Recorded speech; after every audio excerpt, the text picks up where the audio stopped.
Cristianismo y ciencia. Bienvenidos a Cristianismo y Ciencia. Como todos deben saber, la teoría de Charles Darwin se hizo dominante en el siglo XX y ha ejercido una significante influencia en el pensamiento científico. Esto ha dado lugar a una extensa literatura apologética que argumenta a favor de la supuesta veracidad de la evolución. Dicha literatura se centra en las evidencias que la apoyan y, debido a diversos factores, presta menos atención a las evidencias contrarias. En este video vamos a evaluar algunas de esas evidencias que contradicen la teoría de forma tajante. Esta será una serie de videos que abordará las predicciones fallidas y fundamentales de la teoría evolutiva. En esta primera parte, abordaremos la predicción fallida: las mutaciones no son adaptativas.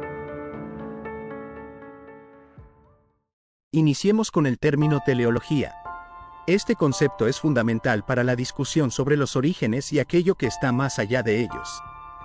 Hace más de 2000 años, el filósofo griego Aristóteles se sentía bastante cómodo con la idea de la teleología, la cual básicamente indica que las cosas en el mundo natural tienen un propósito, un fin o una causa final.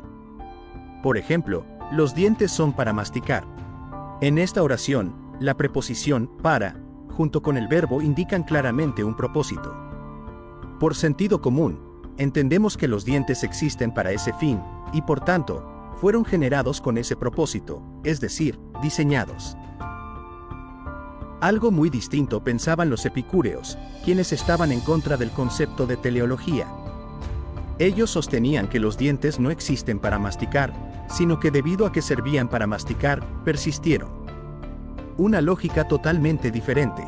Pero, ¿por qué decían eso? ¿Por qué pensarían de forma tan contraintuitiva? La idea detrás de esto es que Dios no debería, y no podía diseñar los particulares, los detalles del mundo debido a las ineficiencias, la fealdad, la falta de estética, el mal, etc. Lucrecio, en su poema De Rerum Natura, explicaba esto en la cita que vemos. De ninguna manera la naturaleza de todas las cosas fue formada para nosotros por un poder divino. Tan grandes son los defectos con que se halla cargada. La palabra defectos es la clave acá, las deficiencias y problemas. Si dices que Dios es el responsable del diseño de los dientes con el fin de masticar, también debes decir que Dios es el responsable de las caries y de los demás elementos del mundo que no nos gustan. Si sacamos a Dios de los detalles del mundo, entonces debemos decir que el mundo se generó por sí mismo. Y Lucrecio continúa en su obra. Nada ha sido engendrado en nuestro cuerpo con el fin de que podamos usarlo. Es el hecho mismo de haber sido engendrado lo que hace posible su uso. Una vez más, la lógica que vimos en Aristóteles se invierte por completo. Esto es antiteleología, lo opuesto a propósito, fin, objetivo o razón de ser. Después de muchos años, llegamos a Darwin, en 1859, con su obra El origen de las especies. Dicho libro está lleno de razonamientos antiteleológicos. Darwin exponía los problemas del mundo biológico y concluía que las especies debían surgir por casualidad, a causa de todos esos defectos o irregularidades que él observaba en la naturaleza. Darwin escribió: así, difícilmente podemos creer que las patas palmeadas del ganso de las tierras altas o del ave fragata sean de una utilidad especial para estas aves. Podemos, con toda seguridad, atribuir estas estructuras a la herencia. En esencia, Darwin fue un antiteleologista.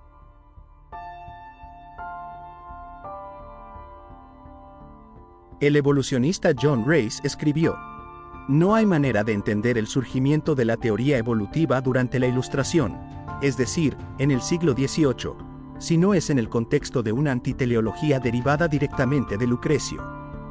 El enlace que hace Race es correcto.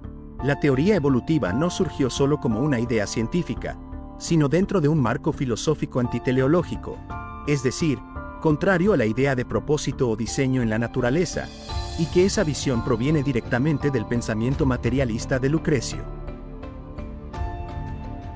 Ahora, el defensor y partidario de Darwin, Thomas Huxley, resume todo esto de la mejor manera. Pero antes de leer a Huxley, recordemos la conclusión de Lucrecio. Nada ha sido engendrado en nuestro cuerpo con el fin de que podamos usarlo. es el hecho mismo de haber sido engendrado lo que hace posible su uso. Ahora leamos a Huxley. Para el teleólogo, un organismo existe porque fue hecho para las condiciones en las que se encuentra. Para el darwinista, un organismo existe porque, de entre muchos de su tipo, es el único que ha sido capaz de persistir en las condiciones en las que se halla. Lejos de imaginar que los gatos existen para cazar bien a los ratones, el darwinismo sostiene que los gatos existen porque cazan bien a los ratones. Cazar ratones no es el fin, sino la condición de su existencia. Esta es una forma sumamente precisa de resumir la teleología frente a la antiteleología, la cual da origen a la filosofía que domina el paradigma evolutivo.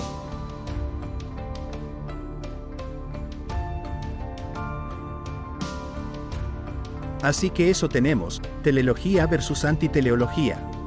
Diseño versus casualidad. La herencia de características adquiridas versus casualidad y selección natural o Lamarck versus Darwin.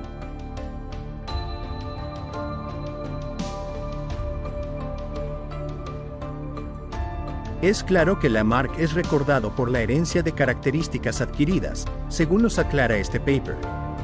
Para la mayoría de los biólogos y del público en general, un lamarckiano es alguien que cree en la herencia de los caracteres adquiridos. Ahora veamos a August Weismann. Weismann vino una generación después de Darwin, a finales del siglo XIX. Un pensador alemán, que concordaba con Darwin y por supuesto en desacuerdo con Lamarck. Pero Weismann clarificó muy bien la diferencia entre Darwin y Lamarck. Sobre Weismann podemos leer sobre su teoría llamada la barrera de Weismann. Las demás células del cuerpo, las células somáticas, no funcionan como agentes hereditarios. El flujo de información es unidireccional. Las células germinales producen células somáticas, pero no se ven afectadas por lo que aprenden estas últimas ni, por lo tanto, por ninguna característica adquirida por un individuo durante su vida. La información genética no puede pasar del soma al plasma germinal ni a la siguiente generación. Los biólogos se refieren a este concepto como la barrera de Weismann. Si esta idea es correcta, descartaría la herencia de los caracteres adquiridos propuesta por Jean-Baptiste Lamarck.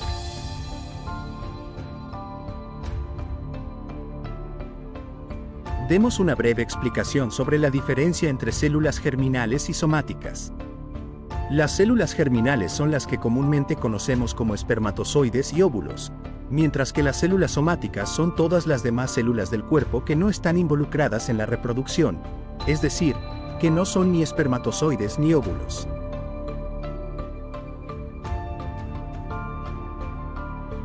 La barrera de Weismann se basa en lo siguiente. En un organismo multicelular, el espermatozoide y el óvulo se fusionan para formar el cigoto, que se divide y da lugar al cuerpo en desarrollo, compuesto por las células somáticas. Como pueden ver, la flecha va en una sola dirección, de las células germinales a las células somáticas. En otras palabras, la información genética solo fluye de la línea germinal hacia la somática, y no en sentido contrario. Esto es lo que se conoce como la barrera de Weismann. No existe un proceso inverso. Por ello, se elimina la posibilidad de la herencia de caracteres adquiridos, como la propuesta por Lamarck. Por ejemplo, si un levantador de pesas desarrolla masa muscular mediante entrenamiento, esa información adquirida por sus células somáticas musculares no se transmite a la línea germinal. Para que la teoría de Lamarck fuera correcta, debería existir un flujo de información en sentido inverso, desde las células somáticas hacia las germinales, algo que Weismann declaró imposible. Weismann explicó esta condición de manera muy detallada, apoyándose en la lógica derivada de los principios fundamentales de la teoría evolutiva. Weismann no se oponía solo a Lamarck por razones científicas, sino también por motivos filosóficos. Aceptar que los organismos pudieran adaptar su forma y transmitir esas adaptaciones implicaba admitir una dirección interna en la vida, una especie de propósito natural. Y eso, para el pensamiento materialista del siglo XIX, era abrir una grieta hacia la teleología, hacia la idea de un principio organizador o incluso un Dios detrás de la naturaleza. Por eso, Weismann levantó una barrera. La vida, según él, no podía guiarse a sí misma. Solo el azar y la selección debían gobernar el cambio. Como podemos leer en esta cita del propio Weisman, esta idea está claramente presente en la mente evolucionista y que es la base de la teoría misma. Por lo tanto, por primera vez estamos en condiciones de comprender, en cierta medida, la maravillosa adaptación del organismo a un fin, sin tener que recurrir a ninguna fuerza sobrenaturalmente intrusiva por parte del Creador. La cita muestra que, si la flecha reversa ocurriera, si permitimos la herencia de características adquiridas, esto sería equivalente a la intrusión sobrenatural por parte del Creador. Por ello es importante que no haya teleología, porque así Dios puede ser descartado de la creación de los detalles del mundo. La misma lógica de los epicúreos y Lucrecio, no puede haber intención ni creación detrás. Dios no se entromete. Por ello, la barrera de Weisman debe prevalecer para no permitir el intruso. Esto no solo muestra que la teoría evolutiva no está basada en ciencia, sino en teología, y es algo que está muy presente en sus mentes. De acuerdo con este contexto sobre el epicureanismo y la barrera de Weisman, la predicción de que las mutaciones no son adaptativas cobra sentido.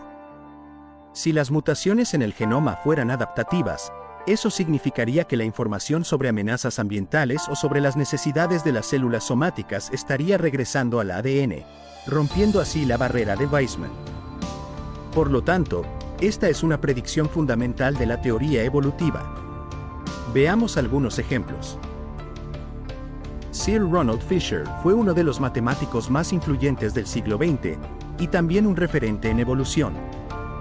Es reconocido por su trabajo teórico sobre cómo funcionan los procesos evolutivos. Gran parte de su investigación se apoyó en una idea clave: las mutaciones ocurren de manera aleatoria con respecto a las necesidades del organismo. En otras palabras, los cambios genéticos no van dirigidos a buscar la supervivencia del organismo. Sir Julian Huxley, biólogo evolutivo, también promovía esta idea. Julian era el nieto de Thomas Huxley, conocido como el Bulldog de Darwin, por su enérgica promoción de la teoría evolutiva. Huxley escribió: "La mutación es un asunto aleatorio y ocurre en todas las direcciones. Sus efectos no están relacionados con las necesidades de los organismos". Continuamos con el biólogo francés y premio Nobel Jacques Monod, el cual escribió: "El azar por sí solo está en el origen de toda innovación, de toda creación en la biosfera. Puro azar, absolutamente libre pero ciego, en la raíz misma del estupendo edificio de la evolución". Y continúa: "Este concepto central de la biología moderna ya no es una entre otras hipótesis posibles o siquiera concebibles. Hoy es la única hipótesis concebible, la única que concuerda con los hechos observados y comprobados. Y nada justifica suponer, o esperar, que en este punto nuestra posición vaya a ser revisada alguna vez". Estas son afirmaciones contundentes de Monod, cargadas de implicaciones metafísicas, y enfatizando la importancia de que el universo, según él, esté regido por la mera casualidad. Incluso el título de su libro refleja este compromiso: Casualidad y necesidad. En el mismo libro, Monod cita a Demócrito: "Todo lo que existe en el universo es fruto del azar y de la necesidad". Este libro de Monod fue, de hecho, el resultado de una serie de conferencias impartidas en Pomona College, en febrero de 1969, frente, por supuesto, a una audiencia muy joven y ansiosa, tal como se indica en el prefacio del libro. Y esto es, básicamente, lo que encontramos en la academia: jóvenes con deseo auténtico de aprender ciencia, pero que, en lugar de recibir conocimiento empírico, terminan recibiendo doctrina. Dogma. Una teología naturalista presentada como si fuera ciencia. Sin embargo, como veremos, las declaraciones y afirmaciones de Monod fueron demostradas falsas.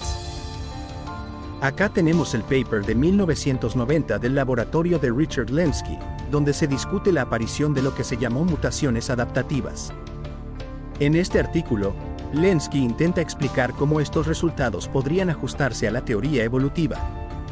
Pero el foco del paper es dejar claro que, incluso cuando las mutaciones parecen adaptarse al entorno, su origen sigue siendo considerado aleatorio. Y reconoce que uno de los pilares fundamentales de la teoría evolutiva es precisamente ese: las mutaciones deben ser aleatorias. Leemos: Por lo tanto, tales mecanismos no ponen en cuestión el principio fundamental de la teoría neodarwiniana, que las mutaciones son aleatorias con respecto a su utilidad selectiva. En otras palabras, el propio artículo insiste en que, aun si observamos resultados que parecen dirigidos, no debemos interpretar las mutaciones como dirigidas. La teoría debe mantenerse intacta. Las mutaciones no ocurren porque el organismo las necesite, ni porque aporten utilidad.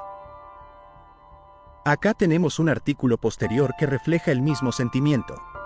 Leemos: en general, se asume que la mutación crea variación heredable que es aleatoria y no dirigida. Aquí es donde llegamos a la refutación. Todo lo que hemos visto sería mostrado falso y con ello, uno de los pilares fundamentales de la teoría sería contradicho fuertemente por la ciencia. En bacterias, por ejemplo, podemos leer de este artículo: evidencias recientes sugieren de manera muy fuerte que tanto la mutación adaptativa como la hipermutación son respuestas inducidas por el estrés.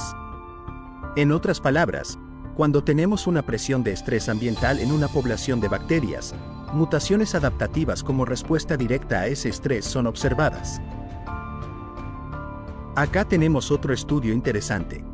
El estudio afirma lo siguiente: tomados en conjunto con nuestros otros estudios, los datos presentados aquí sugieren que los eventos mutacionales dirigidos que superan el estrés metabólico están influenciados tanto por la transcripción como por el superenrollamiento.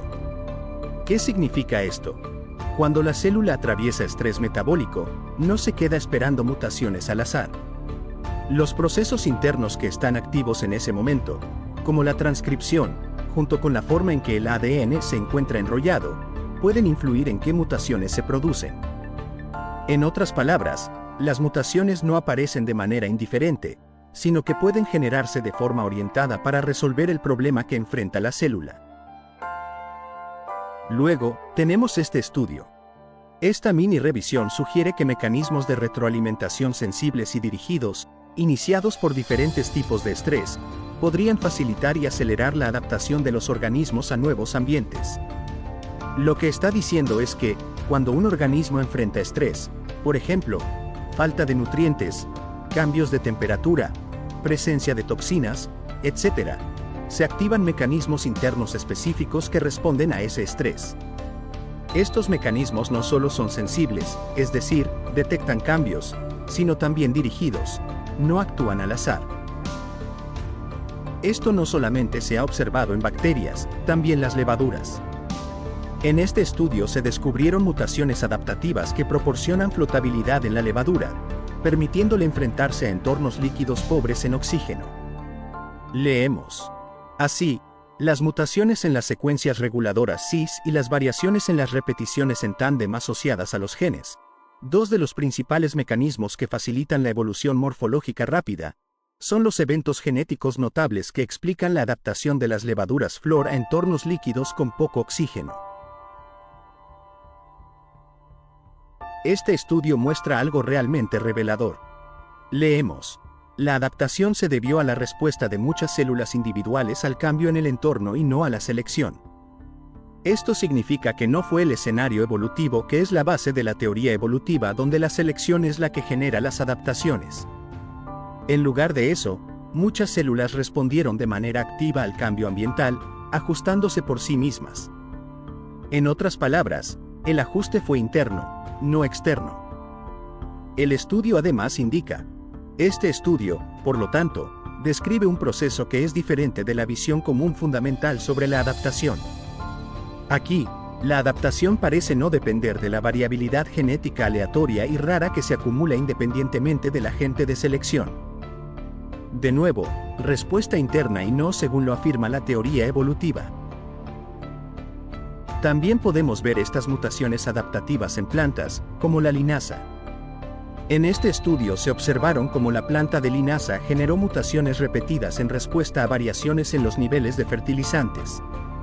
Leemos: la misma inserción fue observada en 5 experimentos de inducción independientes.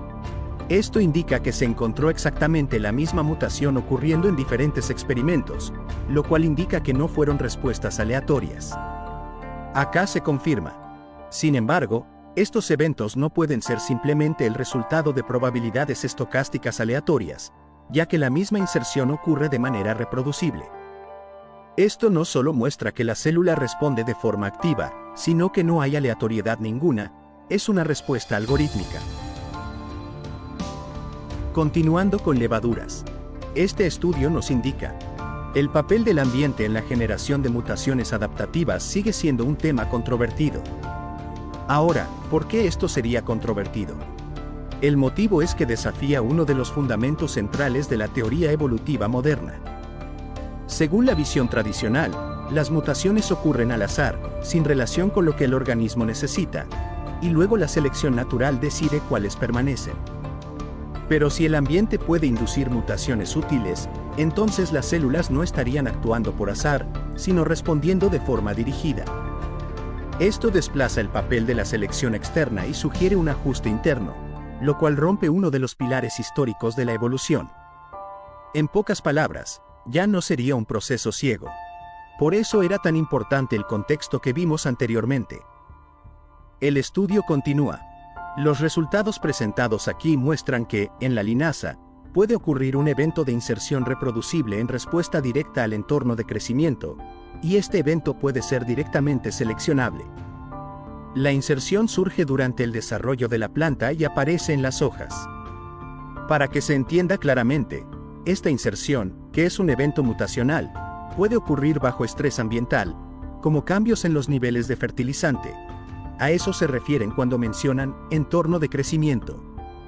Además, que pueda ser seleccionable significa que puede llegar a la línea germinal y transmitirse a la siguiente generación. También se indica: los resultados presentados aquí demuestran que el ambiente puede actuar tanto como inductor de variación dentro de un subconjunto limitado del genoma, como también como el agente selectivo posterior entre las variantes generadas, para alterar genéticamente a la mayoría, o a toda, una población, tal como se ha propuesto anteriormente. Esos fueron algunos ejemplos de la vasta literatura que demuestra cómo esta predicción fundamental de la teoría evolutiva ha sido refutada. Como un comentador recientemente afirmó, la idea de que las mutaciones son aleatorias con respecto a la necesidad se ha estado desmoronando desde el momento en que fue propuesta.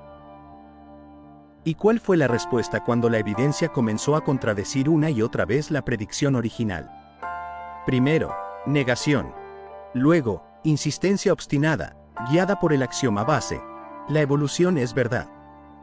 Esto llevó a una postura aún más extraña, formulada para intentar acomodar los datos. La idea de que las mutaciones aleatorias producen mutaciones no aleatorias, es decir, las adaptativas. Como vimos antes, al inicio se afirmó con seguridad que no existía tal cosa como una mutación adaptativa. Pero cuando esa afirmación ya no pudo sostenerse frente a la evidencia experimental, la explicación cambió. Bien, estas mutaciones les deben su existencia a mutaciones aleatorias. Las mutaciones deben ser aleatorias, pero si hay adaptativas, es por las mutaciones aleatorias. Es decir, no se abandona el axioma, solo se redefine el marco para que todo, pase lo que pase, siga encajando en él. Pasemos a ver algunos ejemplos. Este estudio que ya habíamos observado anteriormente indica: las bacterias tienen loci específicos que son altamente mutables. Sostenemos que la coexistencia dentro de los genomas bacterianos de estos genes de contingencia con altas tasas de mutación y los genes de mantenimiento con bajas tasas de mutación es el resultado de la evolución adaptativa, y facilita la exploración eficiente de soluciones fenotípicas a aspectos impredecibles de los ambientes del huésped, al mismo tiempo que minimiza los efectos perjudiciales sobre la aptitud. ¿Qué quiere decir acá el autor? El estudio demuestra que las bacterias tienen genes que pueden mutar rápidamente cuando el ambiente lo requiere, lo que les permite adaptarse de forma dirigida. Eso es el dato experimental.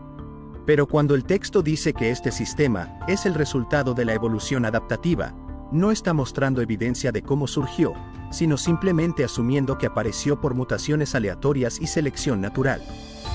La evidencia muestra adaptación dirigida.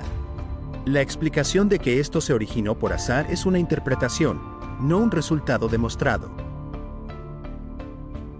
Pongamos esto en un pequeño esquema desde la perspectiva evolutiva.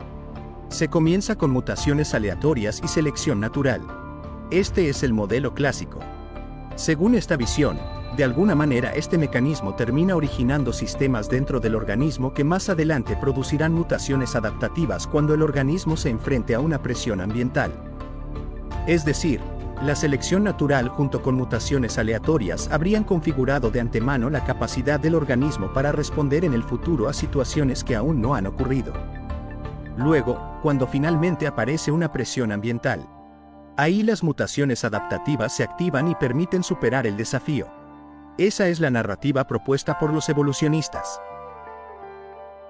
Pero esa narrativa presenta al menos 3 problemas. El primero y más evidente es que, según esta visión, mutaciones aleatorias tendrían que haber producido mecanismos que causan mutaciones adaptativas. El estudio analiza varios ejemplos y, en todos ellos, se observa que hay secuencias específicas de ADN en el genoma que son esenciales dentro de estos mecanismos. Es decir, existen segmentos de ADN cuya función es permitir que estas mutaciones adaptativas ocurran cuando se necesitan. Veamos algunas de las secuencias que se estudiaron y que forman parte de este mecanismo. En este caso tenemos los nucleótidos de timina y adenina repetidos una y otra vez cerca de 10 veces. Acá otro caso con lo que se conoce como un poli-A, que en grupo de adeninas en secuencia de hasta 17 nucleótidos. En este otro ejemplo, donde la repetición es de 16 veces. Entonces, tenemos estas repeticiones, conocidas también como repeticiones tándem en el genoma, que permiten que estas mutaciones adaptativas ocurran. La idea que vimos anteriormente de los evolucionistas sería que estas secuencias repetitivas se generaran por mutaciones aleatorias. Por tanto, las mutaciones aleatorias tendrían que insertar estas secuencias específicas exactamente en el lugar correcto del genoma. El problema es que eso es astronómicamente improbable. La precisión requerida es total, no sirve cualquier variación, no sirve algo parecido. Se necesita esa secuencia específica, en ese sitio específico, funcionando de esa forma específica. La variabilidad disponible no es amplia aquí, es prácticamente nula. No hablamos de algo flexible. En un minuto veremos más sobre este asunto, pero este segmento tiene la intención de mostrar un problema de probabilidad. El segundo problema es, incluso si el problema número 1 ocurriera, si de alguna manera las mutaciones aleatorias lograran crear los mecanismos adaptativos. Estos no serían conservados por la selección natural. Asumiendo que las mutaciones aleatorias lograran generar los mecanismos, la secuencia correcta en el lugar correcto, no habría un beneficio hasta que una presión ambiental particular apareciera. Por tanto, no sería seleccionada, ya que no ha generado ningún beneficio. Las mutaciones la degradarían. En este estudio se presenta lo que vimos.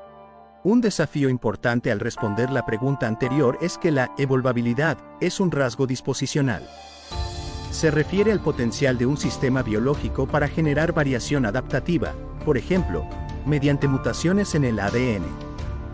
A diferencia de los rasgos que afectan directamente la supervivencia o reproducción de un organismo, y que por lo tanto son afectados directamente por la selección natural, los rasgos disposicionales pueden estar sujetos a una forma más indirecta de selección sobre sus consecuencias futuras. A este tipo de selección también se le ha llamado selección de segundo orden, para distinguirla de la selección directa, de primer orden. Lo que se comenta en este estudio es que, cuando una estructura surge que ayudará, no inmediatamente, pero en el futuro, es llamado selección de segundo orden. Básicamente será beneficioso en algún momento, pero no ahora, y justo a eso se refiere cuando indica un rasgo disposicional. Estás desarrollando algo bueno y que será beneficio para la población, pero no justo ahora. Pero eso implica que la selección maneja un panorama amplio, lo cual claramente necesita mucha teleología. Claro está, la selección de segundo orden no existe y solo puede ser invocada mediante mucha narrativa imaginaria. Esto es solo una forma de rescatar la teoría de algo que fue predicho no debía existir. Pero eso no tiene sentido a la luz de las capacidades de la selección natural misma. Se introduce incluso un rasgo de omnisciencia en la selección. La selección solo actúa sobre diferencias reales en reproducción, no sobre potenciales. Un potencial no produce un cambio fenotípico ni afecta el fitness. Algo que no da ventaja o desventaja no puede ser seleccionado. Por tanto, conservar un potencial no tiene ningún sentido desde la evolución. No hay mecanismo tal cual sin invocar teleología. Por supuesto, esto debe venir acompañado de un mecanismo de rescate adicional para poder conservar ese potencial. Quizá, según esta narrativa evolutiva, las mutaciones necesarias para establecer las secuencias repetitivas que vimos tuvieron algún beneficio inmediato. De ese modo, se estaría seleccionando por un efecto presente, pero al mismo tiempo se conservarían las secuencias que supuestamente ayudarían bajo una presión ambiental futura. En otras palabras, la propuesta es, debe aportar algún beneficio ahora, de modo que pueda mantenerse en la población, y además generar un mecanismo adaptativo que solo será útil más adelante. Sin embargo, esto implica una complejidad cada vez menos plausible.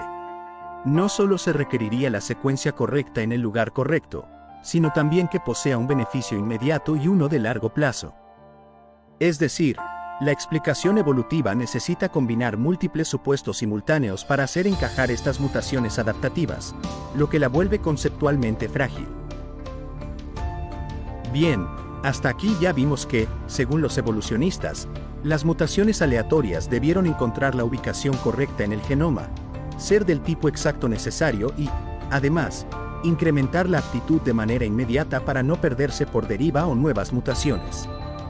En este punto, la explicación evolutiva apela a una enorme serendipia. ¿Por qué? Porque requiere que múltiples eventos altamente improbables coincidan de forma simultánea, que se formen secuencias repetitivas extremadamente específicas, que aparezcan justo en la región correcta del genoma, que otorguen un beneficio inmediato para ser conservadas, y que, además, por pura coincidencia, resulten útiles frente a presiones futuras que todavía no existen.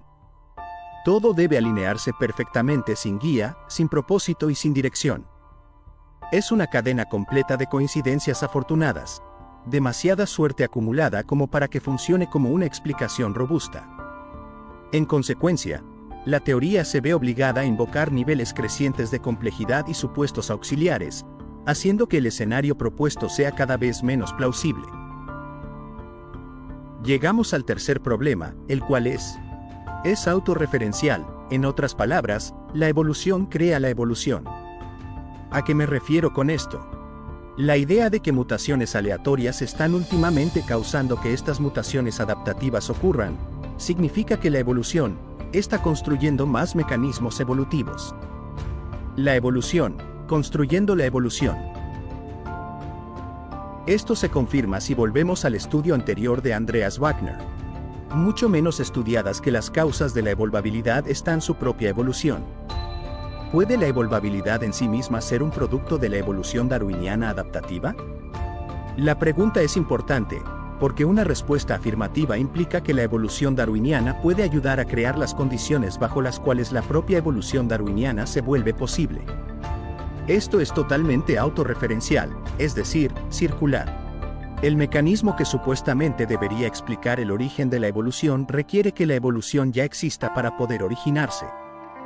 Eso no es una explicación científica coherente, es una narrativa donde la evolución es causa y efecto al mismo tiempo. Según esta visión, habría existido un mundo biológico temprano sin capacidades adaptativas. Luego, la evolución, que aún no existía en ese sentido, habría creado esas capacidades adaptativas, y así habría potenciado a la misma evolución. Es decir, la evolución construyendo la evolución.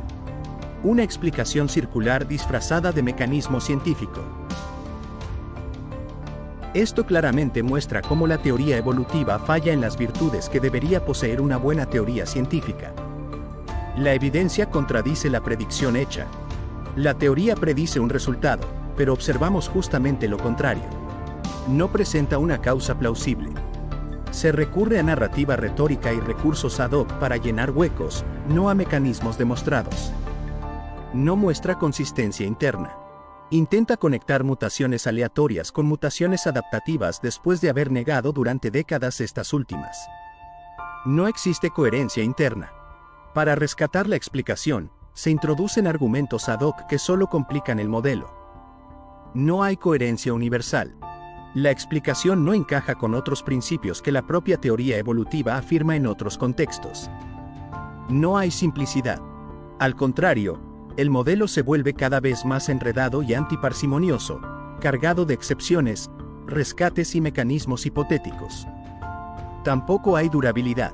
La predicción fundamental derivada de la lógica misma de la teoría falló, lo que vuelve insostenible su permanencia como explicación sólida. Como pudimos ver a lo largo de este análisis, esta predicción fallida de la teoría evolutiva no se basa en ciencia sólida, sino en una construcción teológica disfrazada de neutralidad. Una teología que intenta excluir a Dios del origen y diseño de la vida. Esta visión nace de un marco de pensamiento profundamente influido por el deísmo, una filosofía que busca negar el testimonio directo que encontramos en Génesis, separando deliberadamente al Creador de su creación. Muchos repiten que religión y ciencia no se mezclan, sin darse cuenta de que toda ciencia opera necesariamente desde supuestos filosóficos y teleológicos.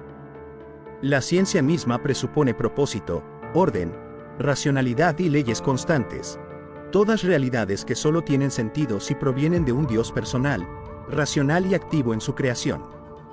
La creación habla del Creador.